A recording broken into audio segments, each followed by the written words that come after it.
some pictures, Andy? I did. Did you? Cool. Good job. Here's my shield. I don't have a board president report. Oh, you don't? Okay.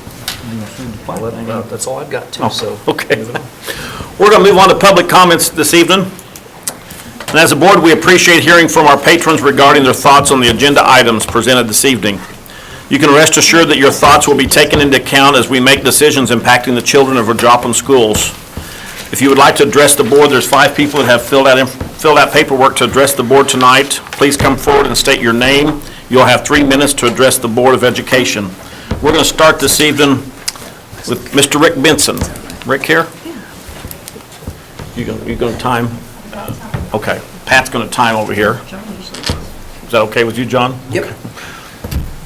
Good evening. Hi, Rick Benson, 3810 Arbor Court. Just like to address you again about the redistricting proposal. When I was here before, I kind of went over my comments and my concerns with it. Really like to just ask that you slow down, understand everything that's going to happen, and make sure this is a decision that's for long term, not just for today or tomorrow, but 10, 20 years down the road. I just don't want to see us doing this again in 3, 4, 5 years and have to put everybody through it again. Really just like you to weigh all the options and decide if it's the best thing for right now.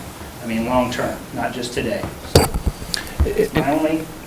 And Rick, if you don't mind, I'd like to address a question you had for me last week that I didn't answer fully, and I've given a lot of thought related to that very issue, you know, the long-term versus short-term. And there's 2 challenges we have, and as we look at how we're putting this together, there's the middle school component and there's the elementary component. The redistricting process, the recommendation that we're looking at this evening, it addresses the middle school concern. And I can stand here with a great deal of confidence and say that's a long-term solution, balancing out the middle schools and reducing the numbers and creating some balance, reducing the numbers at South and addressing the issue that you talked about with all the growth that's going to occur around Mercy and making sure we've got the space for those kiddos at South. So I feel pretty confident that the long-term fix on the middle schools is going to be there. The questions on how quickly is the community going to rebuild and where's that development going to occur and what type of development are we going to have. And at the elementary level, the potential does exist for some redistricting in the future. To what degree, it's hard to say, but feel very confident about the middle schools being more of a long-term solution versus the elementaries, which we could have some short-term, this may be a year solution, maybe a 3-year, maybe a 5-year, maybe a 10. I don't know the answer to that, but that's all going to be dependent on how quickly the community rebuilds. So I apologize I didn't give you a full answer last week on that one, but that's where we're at. Where we're at in that. When the company we hired to recommend these changes and the redistricting, what kind of models did they build for long-term of how this will work over the next decade?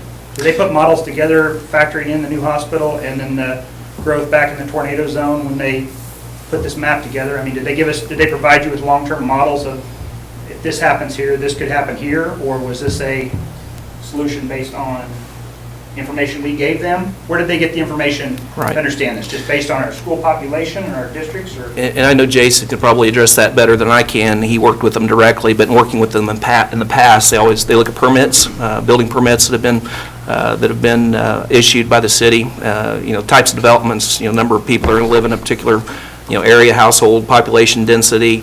They look at in areas that we don't have city utilities. They look at permits for sewer. I say sewer. Help me out. Thank you. Septic system. They look at those types of things. They even went so far as to look at credit card receipts and looking at looking at credit card receipts in the area and looking at diapers that are being bought now, giving us an indication of how many kindergartners we're going to have 5 years from now, those types of things. So it's a reputable company. They do a lot of work. Not only they don't work for us, they do work for Springfield Schools, Nixa Schools, fastest growing school district in the state. As well as a number of other schools. I mean, this is their business, this is what they do, and they take a very scientific approach to it. So I don't know if that, Jason, is there anything you'd add to that? And one of the things that the company does is, we give Come on up to priorities. Come on up. Yeah. when we give priorities from like the redistricting committee, then he factors in those priorities with the maps. So a lot of it's guided by priorities of what the district's needs are. And those are the priorities that are on the website and on the page we have. And probably some additionals too, such as, we don't want kids walking across the range line, or, trying to make sense of some of the natural boundaries that are there, just because of, traffic and maybe creek that kids can't cross and things of that nature. Tried really hard to keep neighborhoods whole, so we weren't splitting particular neighborhoods up, things of that nature, and so there were a lot of those various factors that came into play as they were putting the boundary lines together. I just want you to consider make sure this is something for long-term, not just short-term. We're going to be back here again in 3 to 5 years doing this again, because that's not good for our kids. I agree. It's not good for anybody. Yep. Okay, thank you. Thank you, Rick. Jennifer Martucci.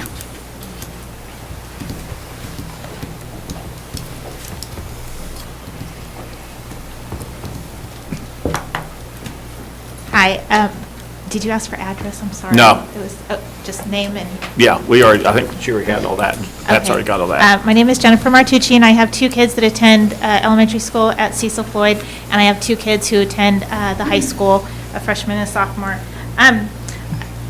When I came before, I talked about looking at the curriculum that we offer in the middle schools, and that maybe that would be something that you could consider in doing this, making the schools, one of the schools a magnet school, or offering a better education to kids, and maybe what middle school they attend wouldn't be such an issue to people, and it may not even affect our home values at that point if people had a choice in middle schools. And CJ got back to me, and that's something that they're considering. And I guess, so my point with coming tonight is just asking you to just, I guess, remember that you were elected to represent us. You're elected by us to represent us. And I guess I'm just asking, I think the people who are here asking for input are the people who care enough about their kids and the education that their kids get to want to have that input. And it's not based on what's in my bank account or what's not in my bank account. It's based on my kids. And I love them enough, and everyone else's kids, quite honestly, to stand before you tonight and just ask you to really think about it. And I've heard that there were 8 plans that the consultant came up with, and I guess I'm just wondering why you're not asking for more information and where those other plans were. In order to have effective schools, you need the community support, and the people who are here are the people who support your schools and make them better, our schools, and make them better. I mean, we run your fundraisers at the elementary and middle schools. We work in the schools. We support your athletic programs. All we are asking is to contribute to the solution and be part of the solution. And I think that what you're getting from people, their anger or resistance is not being allowed to be a part of that. And so I guess I'm just asking you to consider that in your decision tonight, and let us be a part of the solution. Thank you. Thank you, Jennifer. Neil Smith.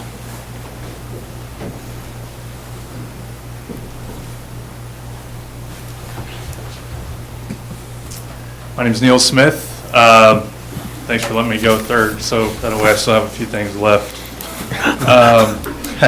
Hey, just to go over a couple things that was just already mentioned, I do appreciate, you guys were elected by us, and you guys are servants, and, I just appreciate, there's been a lot of miraculous decisions made in the last almost 2 years, and last time I was here, I was, I just got right to the point, but I don't want to be not be grateful to all the things you guys have done, that our kids do have a place to go to school, and all the time and extra hours that you guys have had to put in that you didn't sign up for. I know a little bit about that. I have, I helped found and start youth organizations in our town, and I have probably, I'm not here to talk about me, but I've probably donated as many hundreds and maybe thousands of hours as anybody else has for our kids in this community the last 5 or 6 years. And a few things that I've thought about over the past week or two is this. Number one is every situation, even this situation, I always look at it one way. That's why I'm going to look in the mirror and evaluate myself and become a better person from it. So I want to be a more compassionate leader.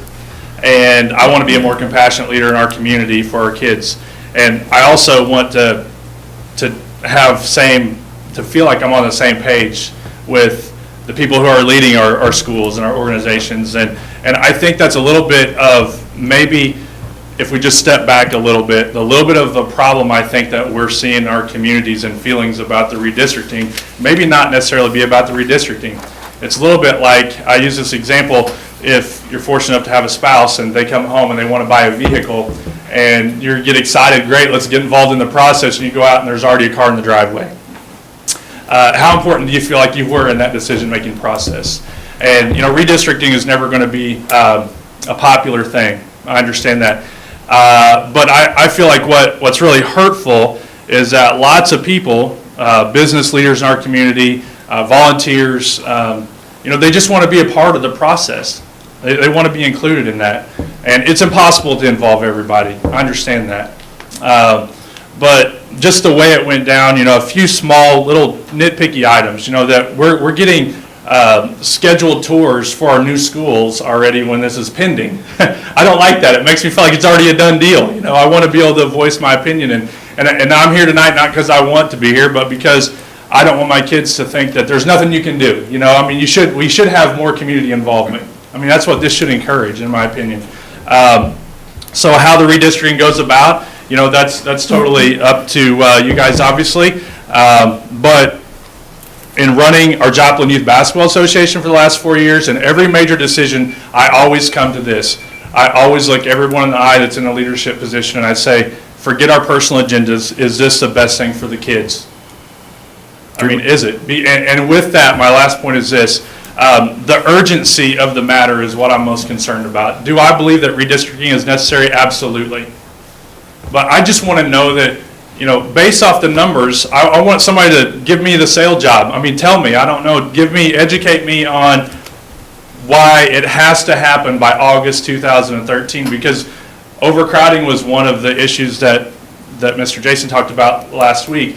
And I see maybe out of balance, but we still have about a room for about 130 capacity at South. And that's just a small point that doesn't make a lot of sense to me. So I guess, all I ask is in the future, look in the mirror and just like I do every day with a servant's heart and try to say, hey, these people are important in this process. How can we include them in this process? And then I just want to know if we're going to uproot all these kids and do this to families, that it's something that we have to do right now. And if there's any way we can put it off until a year from August, that would be better. That's just my opinion. Okay. Thank you, Neil. Yep. You want to address any of that? If you don't mind, Neil, I'll address a few of those. You don't have to stand up. Okay. The concern, and I'm going to talk about the urgency piece. I think that's probably the most critical question that's out there. And we may end up agreeing to disagree, but the challenge we have is several-fold. Number one, as you know, we've got, as you saw in the construction videos, we've got 2 new elementary schools, big ones that are going to be coming online, the new East Elementary School, the new Irving, which we're all really excited about. That's a challenge for us, and we want to make sure those kids are in their school this coming fall in terms of the classes that they're going to be with, the teachers are going to be with, starting in August. And so redistricting comes into play there. Staffing at the middle school level is critically important for us. Right now is the time to go out and recruit and find those very best teachers at the middle school level, and having a sense of where we're going to be this next year with our middle schools is really important to us in terms of going out and hiring the right staff. That's a sense of urgency for us. And lastly, I think, and there may be some other points that Jason you want to jump in on, one of the things we do know is that if we don't do it now, in terms of, and we all have caring hearts in this room. I got a kid myself that's impacted by this decision, and as we look at over the next 2 to 3 years, we know that there are going to be more kids that are going to be impacted, and so in essence, by making the decision this year as opposed to year 2, year 3, or year 4 down the line, there's no way we can impact fewer kids than we're impacting right now. And then the last to your point about the capacity of South Middle School, that building was built for 750 kids, no question about that. The question is, what classes do we offer in that facility if we need to move to 750?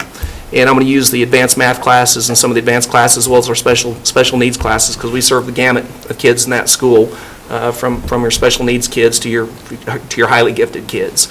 And the reality of it is that if we wanted to offer basic core curriculum at our middle schools and put 25 kids in each one of those classrooms, which we can do, we would be able to fill that building capacity 750. The question is, what would we have to give up on the exploratory side?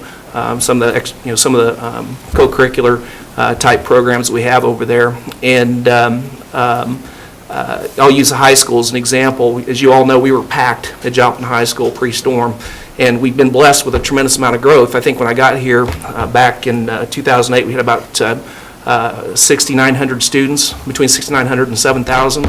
We had grown by 400 to 500 to 600 students over the course of the next 5 years, which is a great thing. But the challenge with that was that the space limitations at Joplin High School was creating a situation where we were having to eliminate electives to add more core classes so that we could offer what's the requirements. And so we were taking away in order to meet the basic requirements of the high school curriculum. And we are in that situation currently at South. We have 12 kids in the advanced geometry class that we've talked about. We talk about curricular offerings. We have about a dozen kids in that class. Is there room for another 13? Yes. Do we have another 13 kids that are ready for geometry? No, or they'd be in there. And so the reality is you got a classroom there with 12 students in it that could hold 25, which would take you closer to that 750 number. So I don't know if that makes sense or not, but it is, in order to get to that 750 level, we would have to cut back on elective courses in order to make that possible. Angie, would you? It's a matter of classroom spaces, and it's a matter of how you run a middle school schedule, and so it's one of those possibilities. But I would also add that facility-wise, we've learned a lot in the process of the design for even rebuilding East, and so there's some things that we want to be doing differently, that by not filling it to that 750 kid piece, we can then do that at all 3 middle schools rather than just at East. And so I think that there's some benefits on that side too. So I'll just close with one comment to your early comments about the work you do with kids. No question. Jennifer Martucci, the things that so many people in this room, do great things for kids every day in our schools. We want you to continue to do that. It's not that we don't have caring hearts here on this end of the table either. This has been a struggle for us, just like it has been for you all. And trying to do the right thing, the best right thing, to impact the fewest number of kids possible and create those long-term solutions so we're not doing this every other year has been our greatest challenge. But there is a sense of urgency on our end, and it's related to those kids that are going to be moving into new buildings this fall, as well as knowing that we're going to have more kids. If we look 1, 2, 3 years out, we're going to be impacting possibly even greater, to a greater degree, and then the grandfathering clauses and things we're trying to establish now in permitting and things we'll talk about a little bit later may not be available to the degree that they are right now. So we're trying. We really are trying.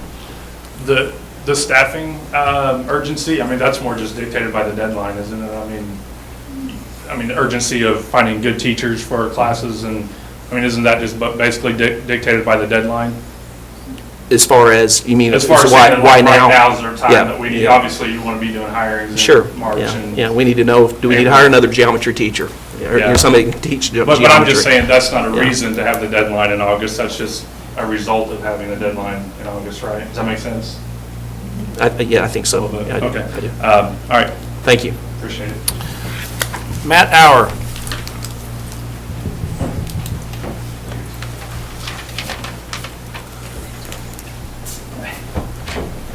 Matt Auer, 3129 Abigail. I have 2 kids that are at South Middle School and 1 at Cecil Floyd. I spoke last time, a lot of the same issues that everyone else has in here. My biggest concern is that this entire process is moving so quickly and how it was accomplished. I'm just trying to, from my understanding, there was a committee that was put together with principals and then 1 person from each school's PTO. I understand they had, is that correct? I understand they had 2 meetings and not even everyone was at those meetings. And something that impacts our community so incredibly large as that, I think needs to have a little bit more emphasis put on it than having 2 meetings and not having everyone attend. And also, my other concern is it seems that the information that were given to us by the Director of Instructional Services during our informational meeting was not only incorrect, but it also was different than the original letter that we got that was dated February 5th, which is this letter here. In this letter, there were 9 bullet points that were listed out. The very last item on this sheet of paper, in parentheses, has free and reduced lunches. And it said this would only be considered after the rest of these issues were already considered, so it would be considered last. During our informational meeting, during a slideshow when he read to us, the very #1 bullet point on his agenda was free and reduced lunches. So that seems to me that that's completely different information than was originally sent out. I mean, it went from being last and only considered after everything else to #1 on the entire list. It's also my understanding that this proposal is to be voted on tonight. I'm trying to figure out how it's possible that on February 13th, I got a letter at home from the North Middle School principal saying, come to North Middle School for a tour, when this hasn't even been voted on. And then, how is it possible again that another letter was sent out from North Middle School for a permission slip for parents to sign for their kids to come for a tour and come see a play, when this hasn't even been approved? I don't understand how that happens. So it makes us have the understanding and feeling that this already has been approved. I mean, how do they send out letters to people asking them to come take tours and watch plays at a school that they're going to be attending when this hasn't even been approved? I kept hearing at the informational meeting that this has to be done. This has to be done. This has to be done. When overcrowding at South was brought up, the Director of Instructional Services, he was unable to even tell us the number of students that South was built for. He had to ask and find out, and we already knew the information, but we had to find out. So, I mean, they didn't even know the number of students that could fit into South Middle School. And then the overcrowding was brought up, and I gave an example of 2 classes that I know about, and they've already been discussed that absolutely are not overcrowded. But Okay. you would think that someone that's leading an informational Your time's up, Matt. with everybody. Thank you, I appreciate it. I just wanted to say that I think redistricting Joplin schools is maybe what we need in the future, but when you rush into decisions, you make bad choices. And I don't want any of my kids or any other kids affected by this decision because we hurried. And I just think this proposal needs more time so we get it right the first time. I appreciate it. Thank you. Thank you, Matt. I would say on the, and I'll let Jason address the slides, but I can address the North Middle School invitations. Immediately after we had publicized the proposal that was put forward, one of the things that we were hit with immediately from parents in the Cecil Floyd attendance area in particular was that North Middle School wasn't a quality school. We've heard it several times about lackluster student performance, the types of kids that were there, the poverty issues, and that was a good faith effort on our part to get our parents from that part of town in to see the school.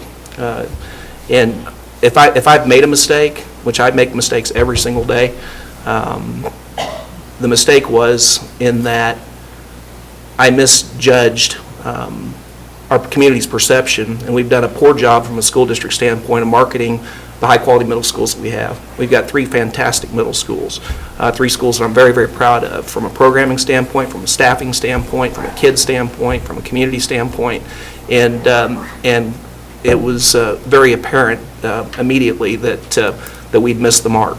And that was us trying to reach out and say, hey, come see the school.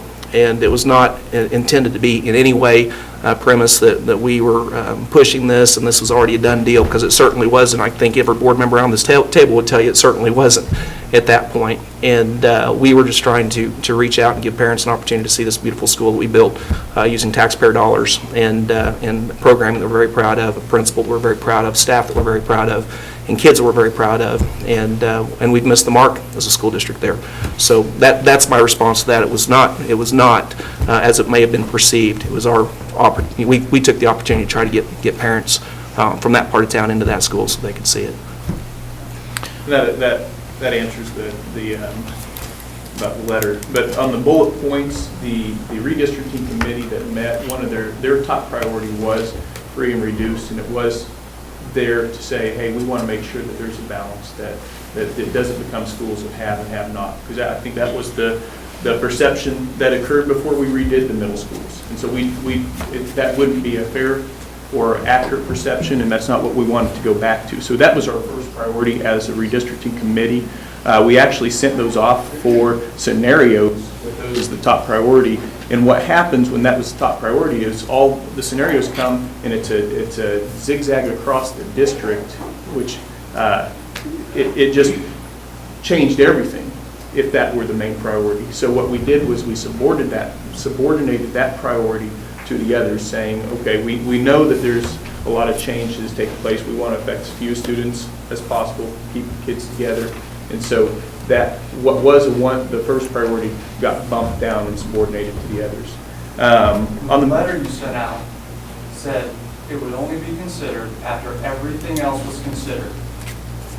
So it took a big jump to going from the very last thing in parentheses saying it will only be considered to the number one thing on the sheet. That's a big jump. It started at the first and was subordinated later, yes. Right, So it just went from bottom to top and top to bottom and no, it actually was very simple. It went from the top to the bottom. and then that's back where to it the was top. at. When he presented the committee's recommendations initially. On the list now. Right, no, that was the committee's original districting priorities. But that's what you showed us at an informational meeting when the parents were here. Right. And we sit in a meeting, and that's what you showed us. That's not my problem that you're not organized. That's your problem. No. You didn't have it right, and if it's not the number one issue, then it shouldn't have said, this is the number one issue, correct? Matt, it wasn't the number one issue. That's what it said. I'm saying that's what it said. He was just trying to share with you the process they went through, and that's where they started from, and then they bumped that back when they realized that wouldn't work. But And that's where they left it. it. When we sat at the meeting, and it said, number one, that's what it said. Right, that's what the district's priority. So I do apologize to you if that So was it's misleading just- to It you. seems like there's just confusion about the whole thing. You can see how I could be confused, that I wasn't part of the original meetings, nobody was, that's here, and that's why we're concerned. Our fifth person to address the board this evening is Kathleen Spidell. Kathleen, you have 3 minutes. Please come to the microphone.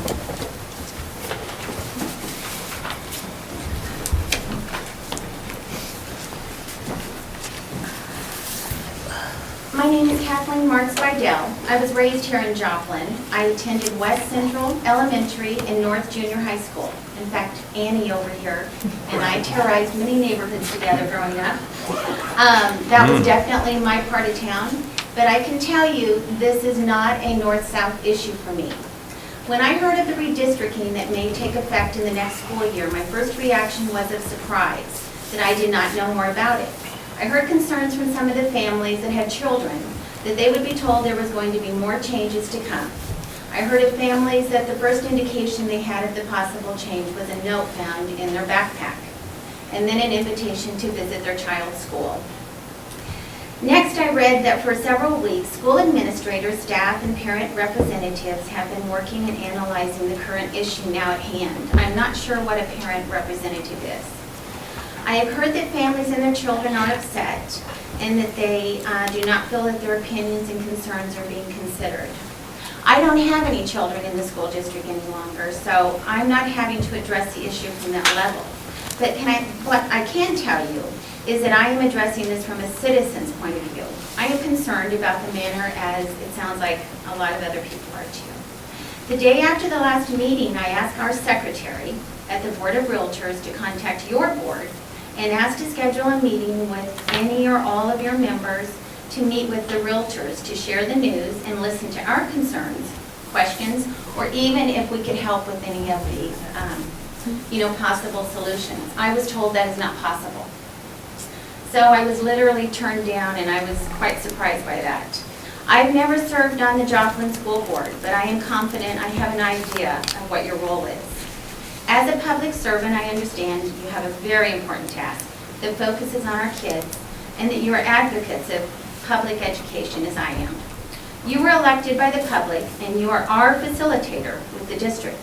It is your obligation to be transparent, open with the public, and accountable to us who have voted you in. I am very proud of what you and our superintendent, Dr. Huff, have accomplished thus far. But do not want you to forget that you are being accessible and approachable is your obligation. I trust that you will always remember how you got where you are. Thank you, Kathleen.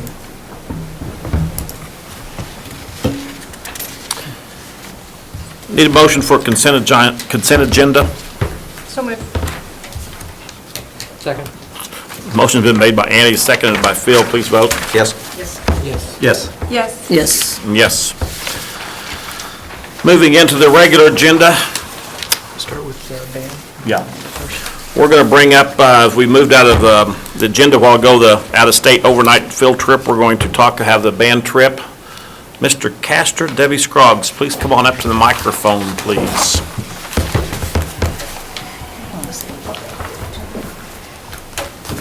Oh, you can come up to the table. Come up and sit down. Sorry about that. Unless you want to sing a duet. Yeah, that's why I teach band. You will not like that. No? Just checking. Thank you, sir.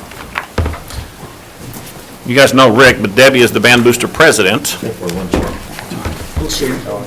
Pretty good. How you going to see it? Okay, well, we are here to get authorization for an overnight band trip for 2014 over spring break for our band. The plan is to go to Orlando, Florida for up to 5 days, 5 nights, and perform at Disney and possibly Universal Studios. We're looking at, of course, fundraising is how these kids do everything, extracurricular like this, so looking at that. These dates are not accurate, this is just Yeah, these were something that the tour place put together because we didn't know what fill-in the dates exact dates until we would know. be yet. Here, we got a calendar to show you. So pending the approval of the new calendar, we'll choose dates after your approval. Be spring break, right? Yeah, it'll be spring break. About how many kids you expect to take? Hopefully, most of them. The last one we took to Florida, I think we took 78. It'd be great to take all of them, but that's never going to happen because we have some that have already said they're going to be on missions trips and stuff like that, and some of them take trips with their families. So we put together however many of them can go. Are you planning on doing the parade down Main Street? I hope Yes. so.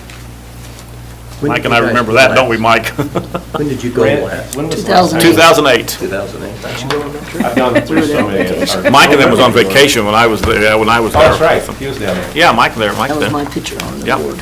Is that spring of 08? How do you Yes. do you apply to be chosen to do this, or do you just, No, you is don't. it an invitation, by No, invitation, or you- how does this you- happen? You ask for invitation. There's different, in almost every big city, they have a contest that goes year-long. They've got a contest just for that weekend, but then they've got one that continues on through the rest of the season, which we were grand champions at. One of them was at Myrtle Beach or Florida the first time. I don't remember. It's- Yeah. Yeah, Myrtle Beach. Gosh. You won a been- contest Been a somewhere. few years. Yeah, we came Okay. home with 7 trophies. That was time. Myrtle Beach, yeah, that was Myrtle Beach. But it's a great experience. We've had a lot of kids that have not even been out of the state, and it's a great experience for them to go, and we always try to find something, historic for them to do or educational, and then we always try to get performances in. And it's just a great way to show off what Joplin has. And the kids have worked really hard especially the last couple of years. What's They've put in- usually your chaperone ratio? It's pretty big. The last time we went to Florida, I think we had 28 chaperones that went with us. So 2 or 3 kids per Yeah. Yeah. parent? Any chaperones you? Yeah, do you want, and we would love to have you go. Now, you went on a trip with one thing, I've been on trips, with yes. Jefferson City, remember? They do a very nice job of overnight, making sure the kids are safe and doing all those kinds of things. And the band kind of sets the standard for how that should be. And we actually have utilized the handbook that they've created to provide guidance for others. I created. So the handbook that Randy created to provide guidance to other overnight trips. Yeah, we do have security. Overnight at the overnight hotel. security. And that was one of the things we started several Yeah. years ago. Yeah. It makes a big difference on the chaperones to have security at the hotels. They actually get to rest. Yeah. You taking charters? Yes. Yes, What's the cost of the district? You say 0 because it's all fundraising? Right. Yep. correct. Doesn't cost the district anything. I don't have any problems with this. We need a motion, Yep, need a motion. so I'd like to make a motion that we let the band go over spring break, some dates in 2014. Second. Motion been made by Annie, seconded by Jeff. Any more discussion? Remember, they're going to be fundraising, so they're going to be hitting you up, so please vote. And it's already started. Yes, I voted yes for Yes. you. Yes. Yes. And yes. You should be let off of it. Do you have a copy of the next year's schedule? Schedule? Or Calendar. You can have mine. Thank you. I've got one. I got a couple. The calendar's on the website. Yeah, too. it's already on there. Well, no, on the board packet. Board packet, agenda, we can have which is that. public. Redistricting. Now we're going to move on to the next action item, is redistricting, including temporary middle school permitting process. Mr. Steele, I'd like to make a Yes. motion that we table this issue, the redistricting issue.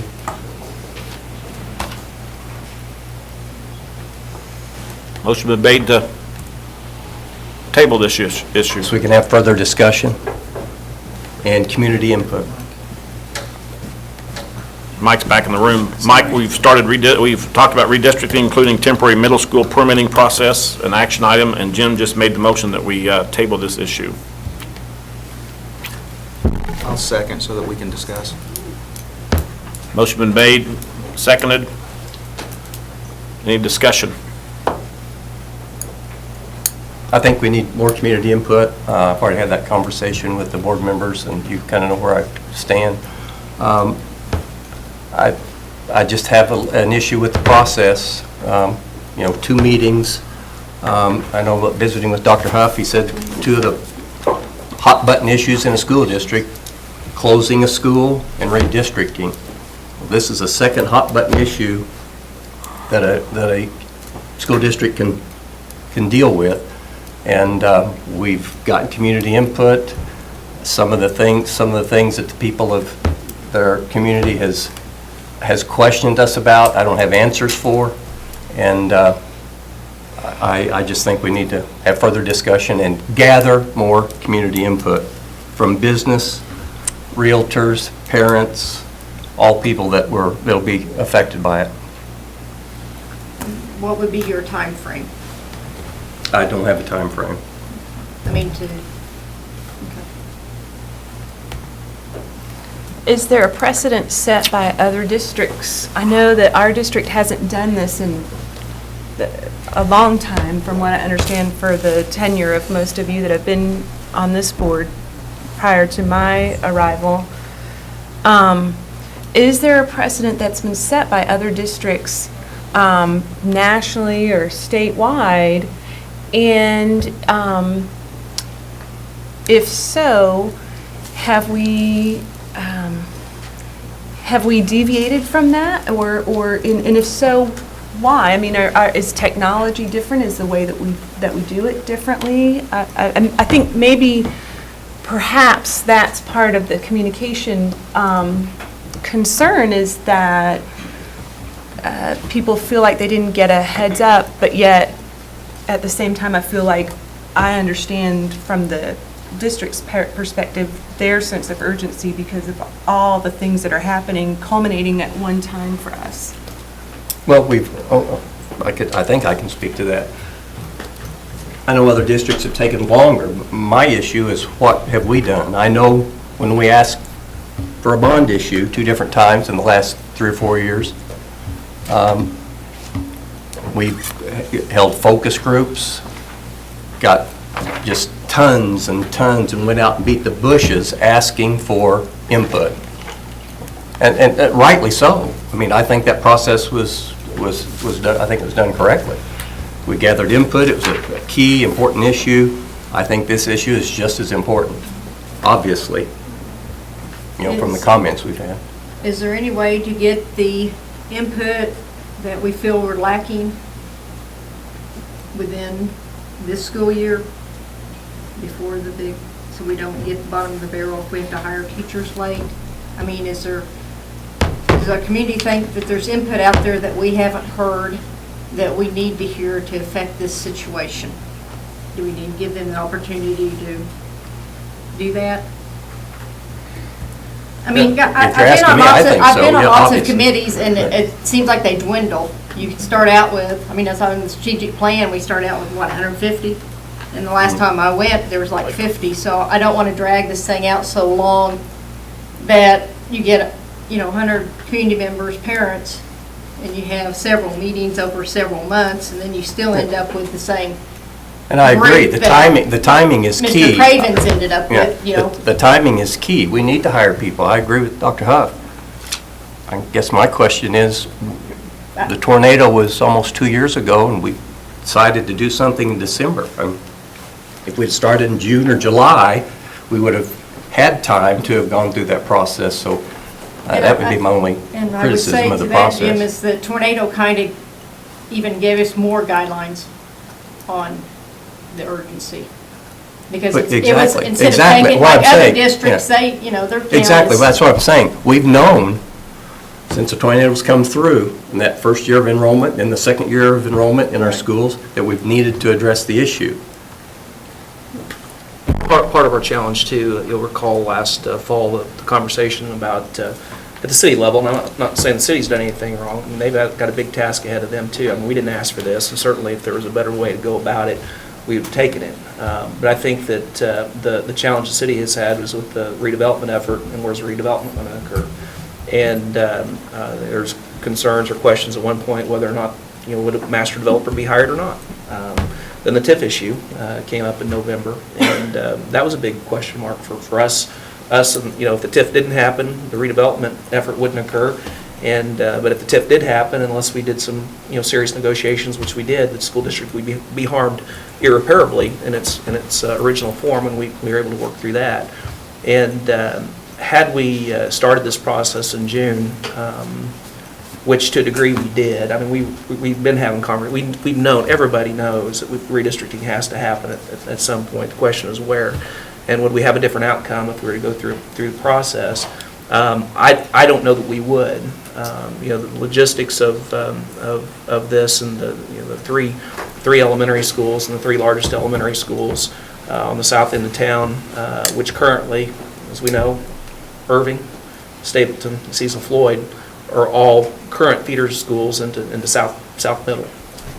There is no way we'll have, when those schools are full at capacity, which Cecil and Stapleton are close to that currently, and the new Irving will be moving that direction quickly. We'll have, when those schools are full, we'll have 1,800 kids, potentially half of our elementary population in those 3 schools, and assigned to South Middle. And that's obviously one of the biggest challenges we have, is which elementary school, which of those 3 elementary schools go to a different sending zone. And Stapleton can't. That makes no sense. Then the question comes down to Irving and Cecil, and then it's about logistics and geography and numbers and class size and all those things. So it's a challenge, Jim. I mean, I've had that heart to heart. I know that. And I understand where you're coming from. Well, I think if this board decides to table this issue tonight, I agree with Annie. There should be a timetable set on this thing and not drag out. We've got to address this to Angie on, when you talking about hiring middle school principals and middle school staff. We need to have a timetable set on that and get, my opinion is get it done whichever and get a timetable. Would permitting, going back to allowing permits from the middle schools have an effect on this? And would that enable us to lengthen this timetable to examine, give us more time to examine the redistricting and this that was- process? That's the agenda item before us. That was the is agenda item that before us, was the specific, permitting. The permitting is, the new permitting proposal is part of the redistricting, correct? It's all in one, right? Yeah. Correct. Okay. Yeah, that's what Jason. And that's a temporary, 3 years. For 3 right, years. for 3 years. So most of these students, What's that? it's just a Band-Aid issue, a Band-Aid approach. And again, like we said, I know we're not talking about that, so I won't go there. The one thing I would like to bring up to this board, though, is, we do have a lot of times subcommittees, and we've asked board members to serve on subcommittees, and this committee had been formed with a board member to serve on it, and the board member did not choose to serve on it. Well, that And- was me. No, I did not choose. Well, I didn't could not- respond. I could not go to the meetings. I've got a Well, full-time job. you That's know. fine. Okay, but just so you know, I was on the redistricting committee. I was asked to serve on that committee, and I agreed to serve on that committee, but could not attend the meetings. And for us, I could have rescheduled another board member. I was not aware of that, Jim. Jason knew that I, So it would, so I attended those meetings. yeah. Oh, good, so you were there? Yeah, I Good, attended those great. meetings. So we Yeah, had representation. Well, Yeah. That's good. so, Well, I mean, would there be a harm in setting the stage that this is voted on the next meeting? I mean, I don't know that question. The thing is, we've planned for trying to get letters out to those who have the opportunity to grandfather, so that we can find out, are they going to grandfather, so that we know, primarily at the elementary level, how many students per grade level, so that we can then assign how many teachers per grade level, because every year at this time, and usually earlier than this, usually in early February, we look at how many kids are going to be moving up in each school, and then we determined, is that 2 teachers, is that 3 teachers, is that 1 teacher per each grade level, and we allocate staff. And then from there, if a school site is going down, we transfer teachers, we do all of that stuff, so that then we know where we can hire. We had planned for a meeting next week based on the preliminary information from the grandfathering to begin that discussion, so that we can try to see where's our staffing. Because the bottom line is the cream of the crop teachers are being hired today.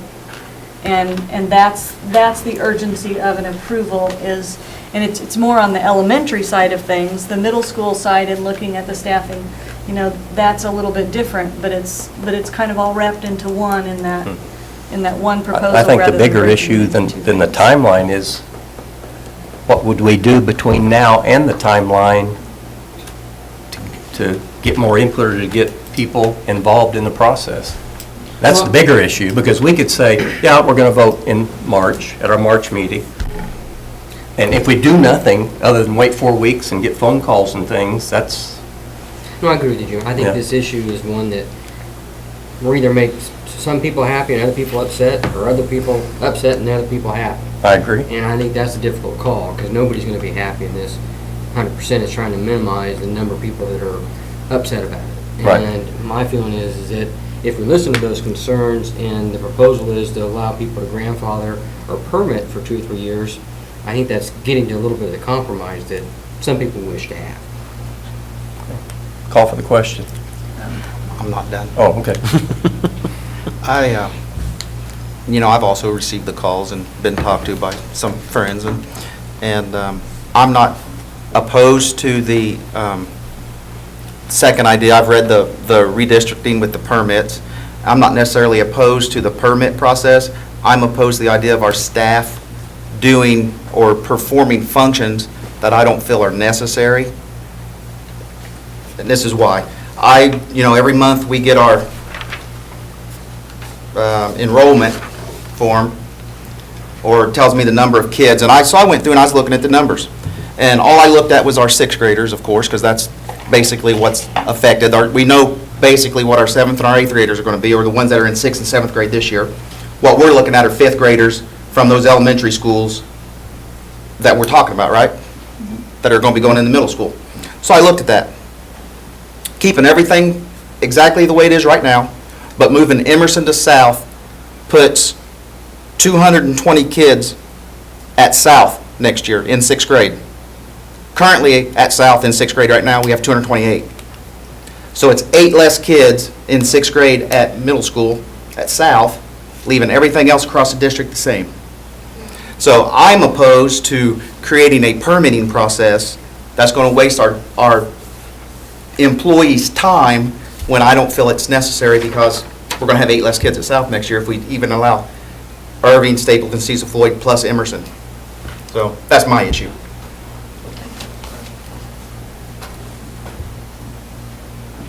So that would be my recommendation. If we're going to not vote to do the permit and we're not going to vote to table it, I would recommend that we just let Emerson go to South, keep everything else exactly the same as it is in the district. But Emerson's on Maiden Lane in December. Say what? But Emerson will be moving into the new school. I know, but all I'm talking about South, right?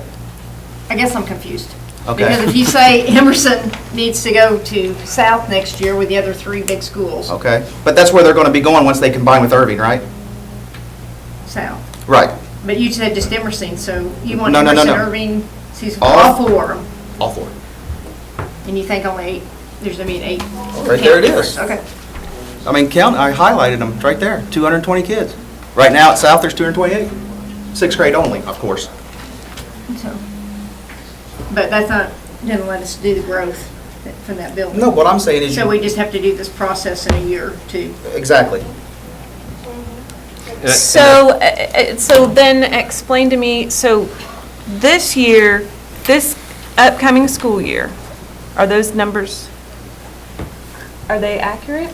This is accurate from this month. This is what came out. So what you're looking at is what's going to go, coming up down the road a couple of years from now, you're projecting growth at South to exceed the current numbers significantly, is that right?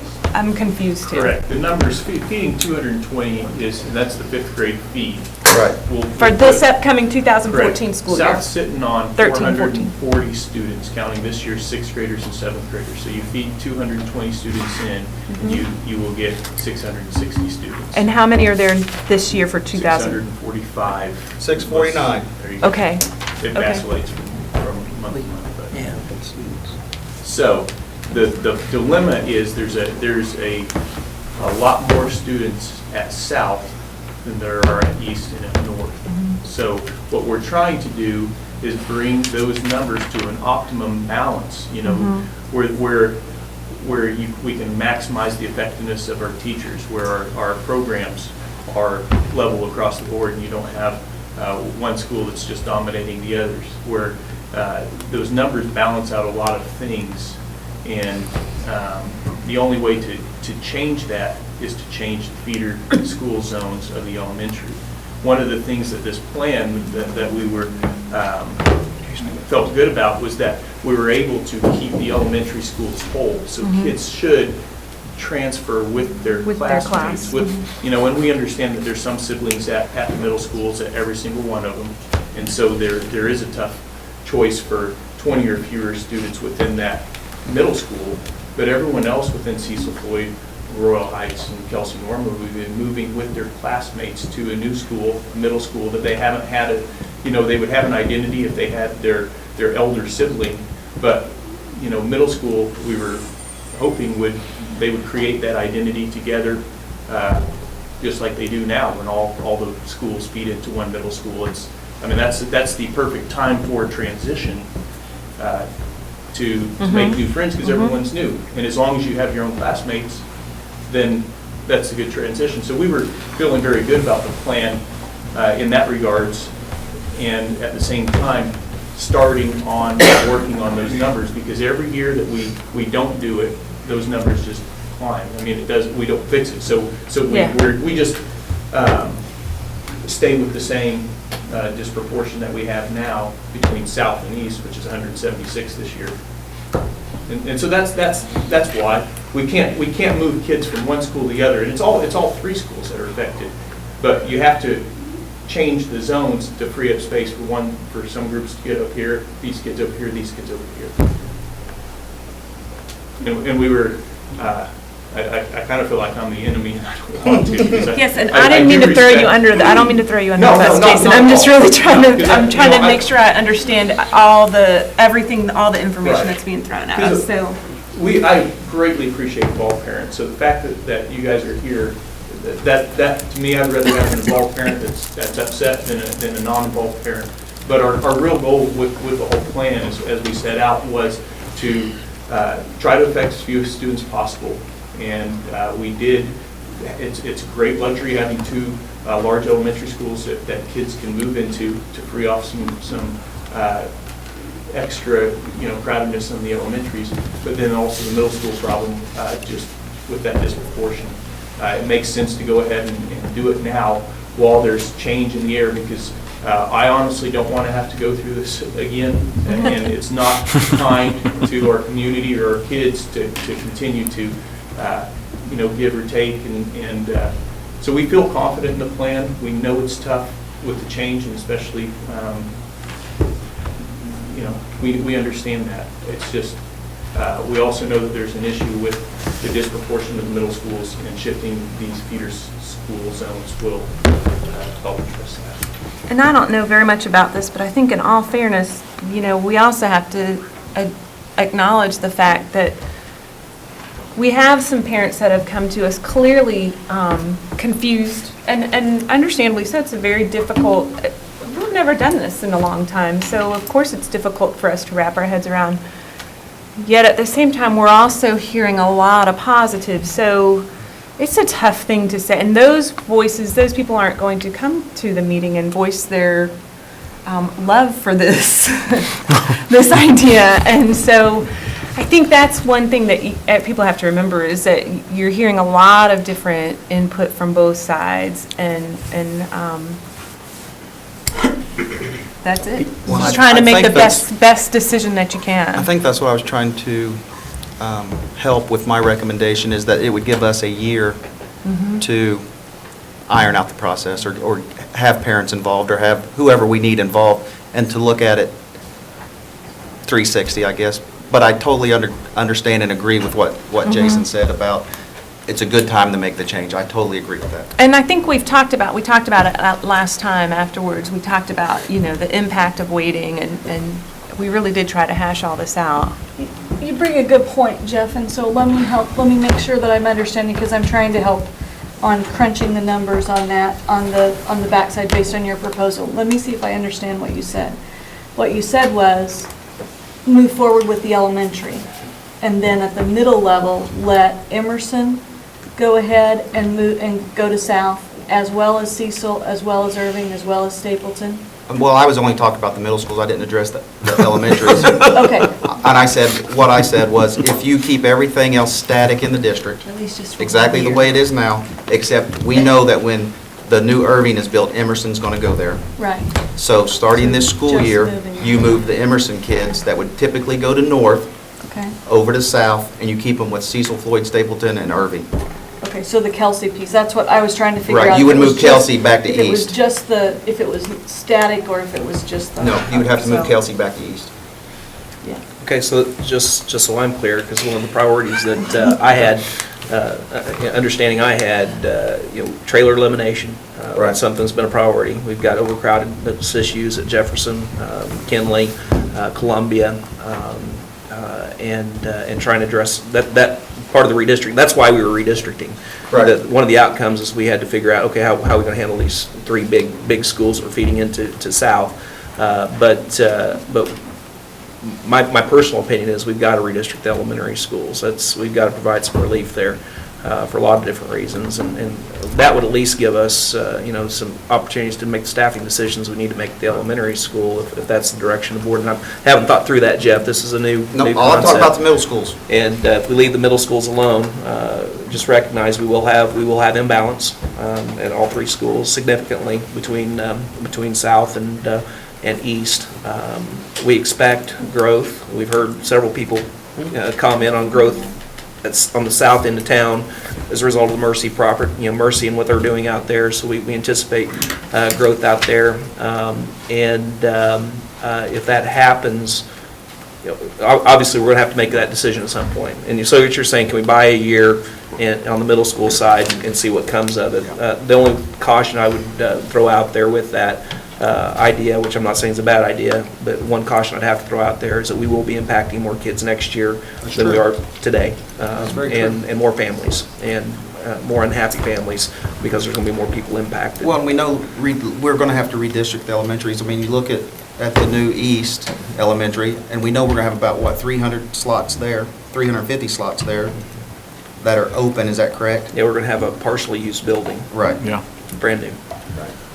The same thing with East. If we wait a year, just so the board understands, if we have 660 at South next year, then North pretty much stays the same.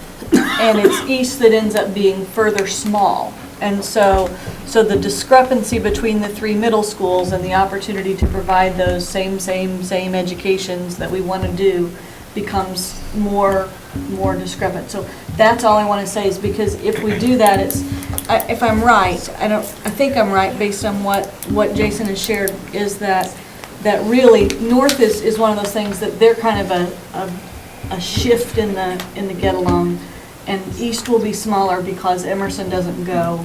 East goes, or Emerson goes to North. Emerson goes to North, you're right. So North is going to be smaller. The big Right. question is who's on first. Right, that Yeah. is the question. What is the capacity at East, the current East, far East? Yeah.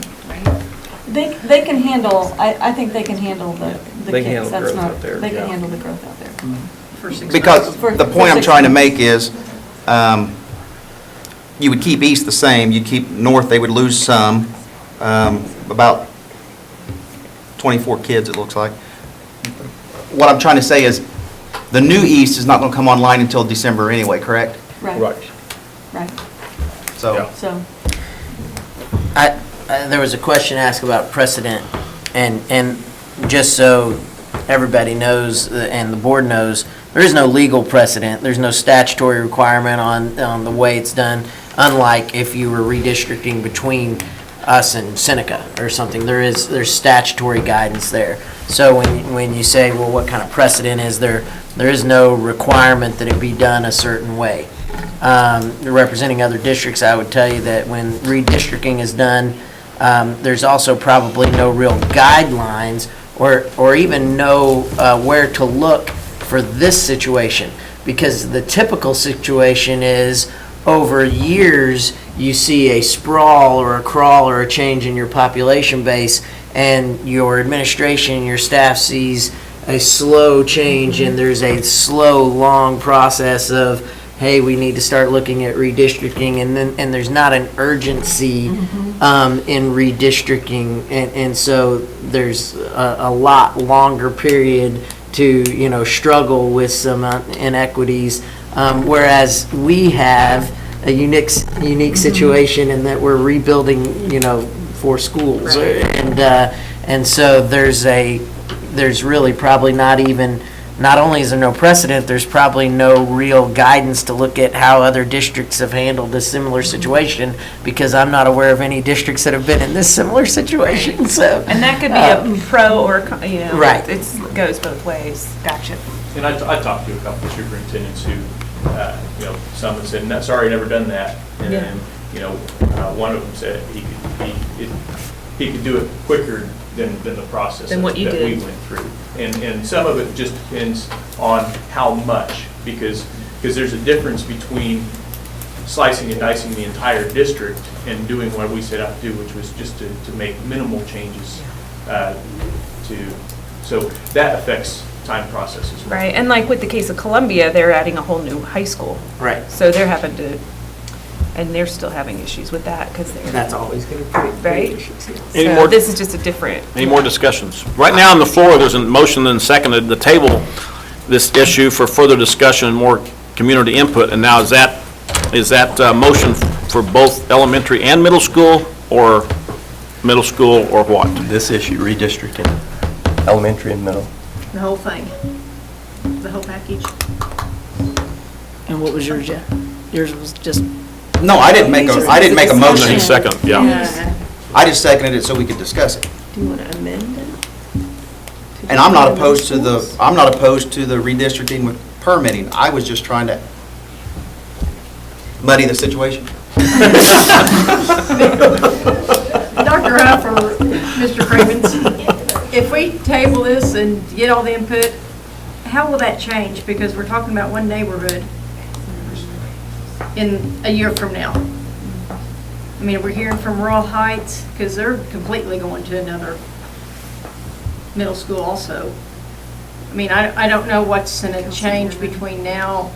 What could change? What would the difference be? Because I don't want to be sitting here in a year and doing the same thing again. I'm going to go back to the statement I made a few minutes ago, is that one of those 3 elementary schools has to be moved to a different middle school, whether it's east or north. And our recommendation is that the Cecil Floyd School go to north. And I don't see that recommendation changing. Maybe something new will happen, I don't know. But at the end of the day, one of those, unless we're going to get into the business of splitting elementaries and saying, okay, we're not going to feed all of Cecil kids to a particular school and say half of them go here and half of them go there. Well, then that breaks up classes. And Lose your buddies. I agree. I wouldn't, but, so, one of those 3 have to go. Stapleton, again, can't send Stapleton, it's going to South. Then the question becomes Irving versus Cecil Floyd. That's the question. And I'm assuming that was one of your scenarios? Yeah. And what took that one off the table? Well, it goes back starting to cut into the boundary lines, and Irving has a huge section down in the South furthest end. southern western part of the district that has 53 students, I believe, in there. So we would have to start cutting the other schools to make room for those kids to end up going to somewhere else, because that would be long transportation from down there all the way to north. That piece is closer to south, and we do try to honor that.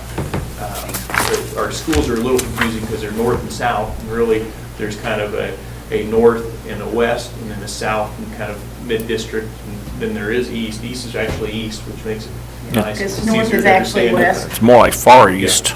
Yeah. It is far east, you're right. North is actually in the west part of town. Well, we all know that North is about 40,000 square feet bigger True. than the other middle schools. True. It's got some unique spaces, some bigger classrooms and things of that nature. And I haven't counted classrooms to do the comparison, but it is, square footage wise, it is a bigger school, no question. Can you have your committee reconvene and maybe add some members to it? Question, who those members be and from where? Maybe That some would of be these a- people here tonight? That would be a challenge, all kinds of. I mean, I just don't know. I mean, maybe that's the question, is more, maybe people might have a different, if they have more education about the situation. I don't know. I'm just asking. Could I ask, were there really 8 proposals that the committee looked at? 8 different proposals? There were 8 total scenarios. Scenarios, okay. Yeah.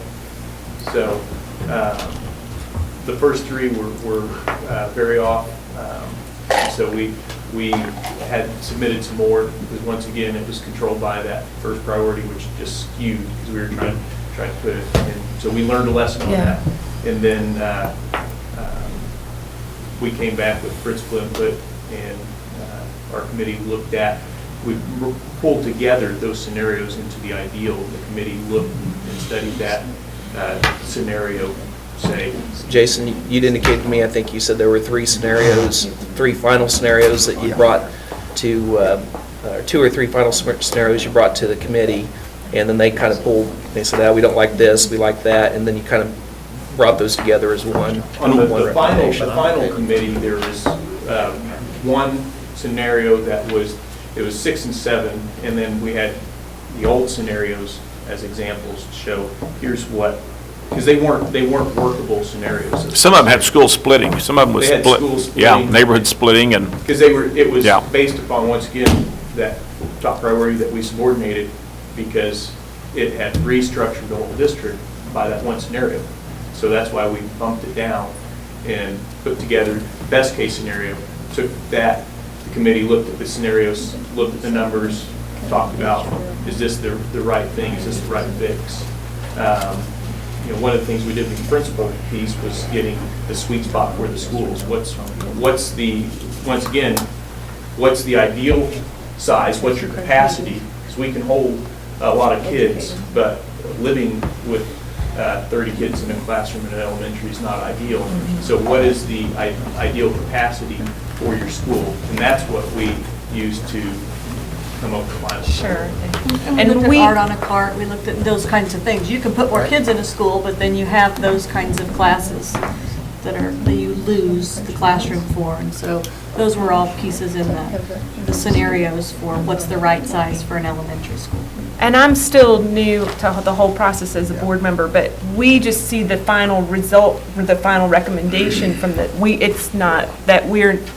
don't get all three of them, right? Right, okay. The part of the difficulty on the process is the panic, that if you would have seen the first scenario, the second scenario, it would have been panicked. And misinformation, if you get out and they're chopping this up and that, we don't want that approach. So we do try to control the information, make sure that they're legitimate scenarios that we're considering and not the kind of the trial error scenario. Yeah, you don't want to cause too much distress unnecessarily. Timetable. If we table this decision till March and just do the crunch meetings, make sure they're publicized, get all the input, show them the information we have, and then it comes back before this board in March, and then the board can say, yes, this plan is good, or no, it needs to be till next August. Would that help any? Do it. Our board meeting's not next Friday. Our March meeting.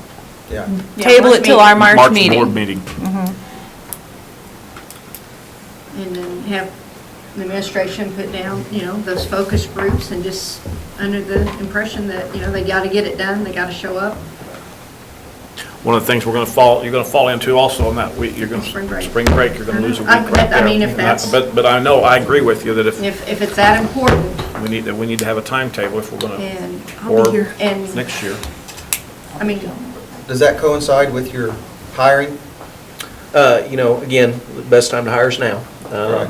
The challenge that I think we'll have, I'm going to have to really process this through, because right now we have a scenario that we feel is, you guys know how we feel about the scenario that we put before you. It's impacts the fewest number of kids. It logistically makes a lot of sense, and so on.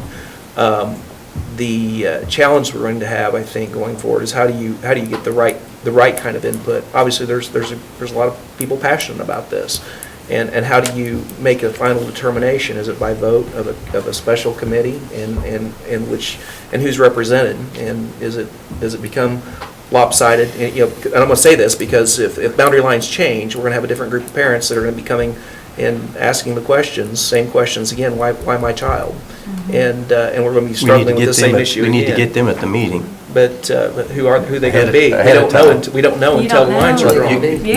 You get people Nobody from was here for that either. You start chasing every these district. pockets all over No, town, you and don't. that's going to be a challenge. I don't know how. I guess I don't how think would you you can same do way- it better. how would you suggest we get people to come to meetings? You put the information out there that we're going, Okay, and that's where we don't know how to get the information out there. how do we get the information out about the bond issue? And very few people showed up to those meetings. True. But. I mean, when a- and we but when a threw it out parent- there, we yeah, threw it out there, right. and I But would when a be parent 15 comes and minutes, stands and says, I didn't have a chance. Right. My answer is, but we had this meeting and this meeting and this meeting, and you didn't show. When they come and say, I didn't have a chance, my answer is, oh, yeah, you didn't. That's, and I need to go on record.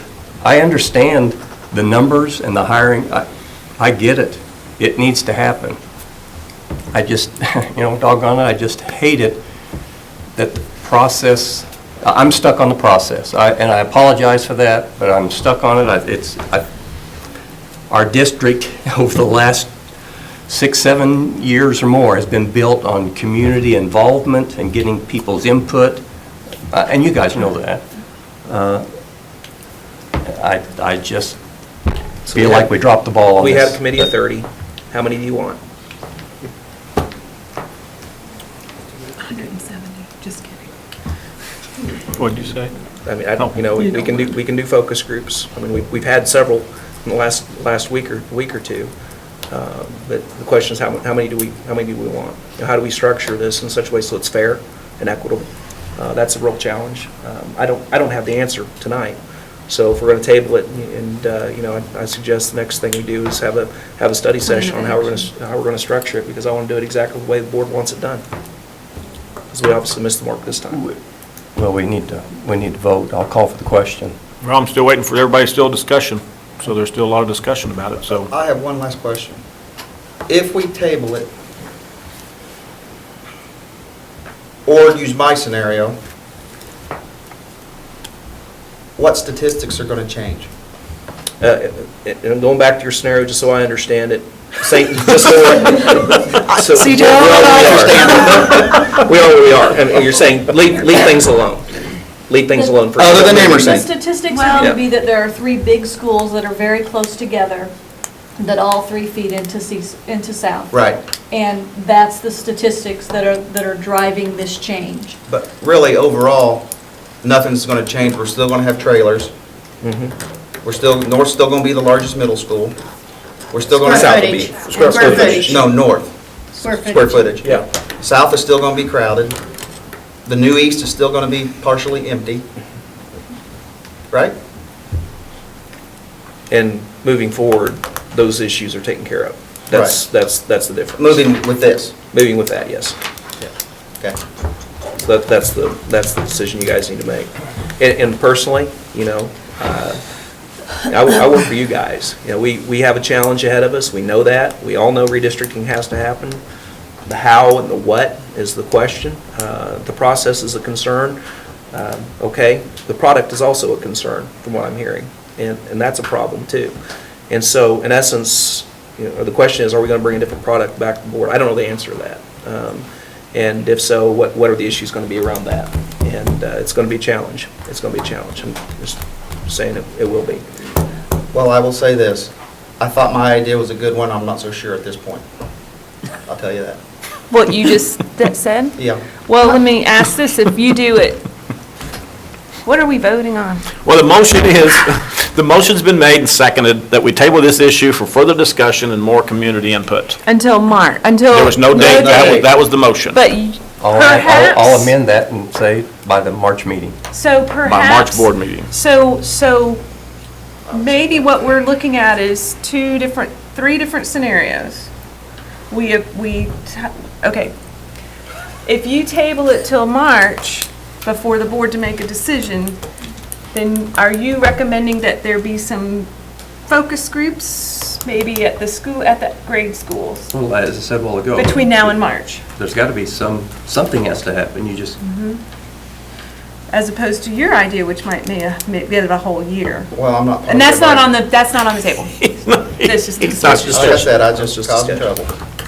And that March board Me meeting too. is March 26th, so just to let everybody know. Okay, And then we have 2 weeks or at least a time period for people to determine grandfathering before we can determine staffing. that's true. So I want the board to understand that's part of that. So we're in April. time. Can you tentatively, though, determine that? I mean, can you kind of say, it looks like you're going to go here, but maybe you're going to go over here? Is that That would possible? probably create a lot of confusion. Can we not hire teachers based on enrollment and then assign them to whatever school they're needed to? Can we not do that? It doesn't exactly work that way because of the way that they level out across our small elementaries. Right. And so you can hire based on that, but it doesn't pan out to be 25 Right, per. and- right. And you want the principal to be selecting a teacher Right, that that fits makes in with the sense. grade level team, and, there's magic in those. Okay. Creating that collaborative environment and having teachers have say-so in their colleagues and all of convinced. that. Sorry. Is it beneficial for us to table the middle school part till the next meeting and go ahead and approve Sorry. the elementary portion? Angie, Jason, help me out with this one. Going back to a conversation we had a little bit ago about just redistricting the elementaries, leaving the middle schools as they are currently. What's that do for us? I think it helps us with the staffs in question. Yeah. if we can say we're going to make this decision on the elementary side and we're going to look at the middle school side and see if there's any other options. If we don't redistrict the middle school side at some point, then, you know, the thing that I learned when I came to Joplin was that when the board put forth the bond issue for the 3 middle schools, there's going to be an equal education at all 3. And what we knew was happening before that, my understanding was that Memorial was the place to be because it had a gym, because it had the gifted program there and the kids didn't have to travel to that, and that was the location for that. And so there was discrepancies among that, and we had all kinds of reasons that I was shared with of why the board made the decisions that they made in 3 middle schools. And so that's the only thing is trying to honor those bond issue promises from 3 middle schools. This helps us to be able to continue to keep those things there. And so that's a board's decision. And the board gets to decide, you know, hey, we've got new priorities, that's okay. I think that there hasn't been a conflict with the elementary side of the redistricting. So my preference would be that if the board is willing to go ahead and approve that side of it, that would be helpful. Now, I will say that the downfall of that approach, though, as we think that through, is it then establishes which kids are at Cecil Floyd and which kids that are Irving. And really the only question at that point is which one of those 2 elementary schools is it going to be Cecil Floyd in this current scenario that we have, or Irving Elementary, the new Irving, that's going to get moved. That's the conversation we're going to have over the next month. So it's which parents want to. That's the challenge ahead of us. So it's either table the whole thing. My recommendation is I'd almost prefer to table the whole thing as opposed to just redistricting the elementaries, because you know, I think that's going to be divisive issue if we don't go with the recommendation that we have before you this evening. TJ, on the parent comments, were most of them related to they just didn't like the north building, or? It was a wide variety. You've heard the comments here. I think most of those were they didn't have the input that they felt. Right. They just, there was that. Too fast of a process. Too fast of a process. Property values, which we've heard. The concerns, and I think again where we missed the mark, you know, the academic side, north and south and east, very comparable. I mean, we've got, you know, we heard repeatedly that the academics at north is substandard as compared to south. I've heard that many times. Not true. It is absolutely not true. You know, athletic programs, we offer those. You know, extracurricular programs, after-school programs, very similar. Quality facilities, I think there's a misperception. There's a lot of people that haven't even been in North Middle School yet. I don't know about our realtors. I don't think all our realtors have even been in North Middle School yet. I think there's a perception that it's still that old building that people remember, and it's not. We invested $21 million in that facility, and it's beautiful. It's a beautiful school. So the facility's it's not the bricks and mortar. I think it's about the relationships and how do you maintain those relationships. I know for my son, it was hard as we talked through that. You know, Steve Gilbreth, principal over there, he knows Steve, loves Steve, and rightfully so. And he's familiar with that building because his big sister goes there. Yeah, I think a lot of it's changed. A lot of it's changed. Yeah, And and but for at any the of end of us, the day, when we had that conversation, he said, well, where are my friends going? I said, well, if this proposal goes through, they'd be going north. He said, well, I'm going where my friends go. And that's the way we left it. My question a little bit is after we had the parent meetings and they came and anybody had a chance to address and have that, and you answered most of those, or about all of those, didn't you? I believe so, and I don't know that I've answered it to everybody's satisfaction, but we've answered those. I will say that I have received, to date, to me personally, I've received 1 email. That's it. I know you guys have received more, but I've received 1. I've also received probably since the public hearing, 3 to 5, I think 3, maybe 4 in support of the proposal, and some of those were Cecil Floyd parents. So there's some of that out there too. And you know, I think most everybody understands again that redistricting has to occur. It's just a question of where and who's going to be impacted, and that's the hard part. That's the emotional part of that, and that's a hard thing to We deal did with. try to listen, and that's why we brought forth the permit process, to say there is an option. You know. And before we even drew any lines, we knew it was going to be a concern, and the grandfathering piece, that was something we brought to the table as knowing that was going to be a problem, trying to lessen that blow. And then following that, after we had those meetings and had the conversations, public hearing, the permitting piece that Jason hasn't had a chance to present yet, but the permitting piece that would help alleviate even additional concerns in the short term until we got into our new reality in the next 3 to 4 years. Oh, yeah. Do you want to go, should Jason explain the permitting? Well, we have to get through this first. Oh, okay. We got- Okay. yeah. As part I of think, this. you know, and obviously, it's affected everyone around this table because everyone has had a lot of input on this topic, and, you know, we do take our job seriously when it comes to board member, and we have all been, Our unpaid job. yeah, unpaid job, and we've all been approached several times about this, and it's not been a light issue, and many of us have talked about it with each other, and it's been weighing on our minds and our hearts for a long time. So at this time, I'm going to call the vote. The motion's made by Jim, seconded by Jeff, to table this issue for further discussion and more community input by the March 26th school board meeting. Please vote. Yes. Yes. Yes. Yes. Yes. Yes. And yes. Moving right along, accounts payable, Mr. Paul Barr. Thank you, President Steele. The attached bill list items are for payment of materials, equipment, services, salaries, and benefits in both instructional and support areas. The administration recommends that the board approve payment of bills in the amount of $16,800,984.30. So move. Second.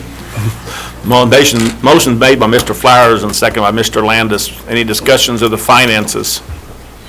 Wow, that's a big bill, Paul. That's a big one. All this construction is Oh, yeah, you're right. Please vote. Yes. Yes. Yes. Yes. Yes. Yes. And yes. Thank you. Any discussion items? We have our Golden Apple Banquet. Thursday night. Thursday night.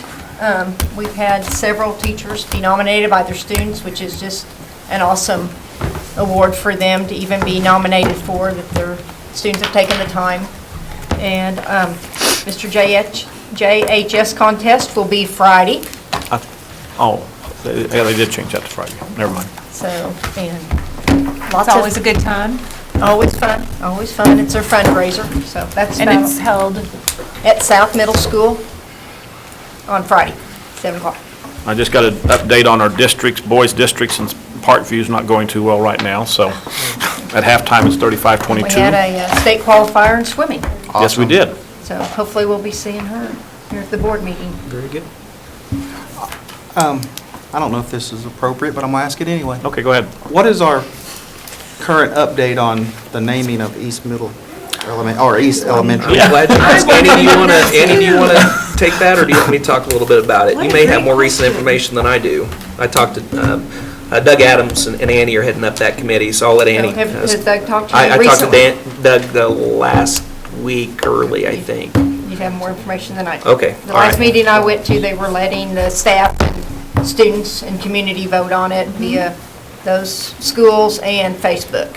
Oh, really? So they're close. They're close. I need to follow up with Doug. I'll do that And then tomorrow. they didn't. So I will be think, no I think more they're bringing elementary 2 to 3 names Yes. to the board for consideration, and they've narrowed the list considerably, and they're just, should have that to you. Should have that at the March board meeting. They had 3 meetings and just came up with the names and then voted on them, and the kids got to vote at the school on them. You know, it'd be cool on those 3 names that they give us, is to see those in a logo, president in a logo as well.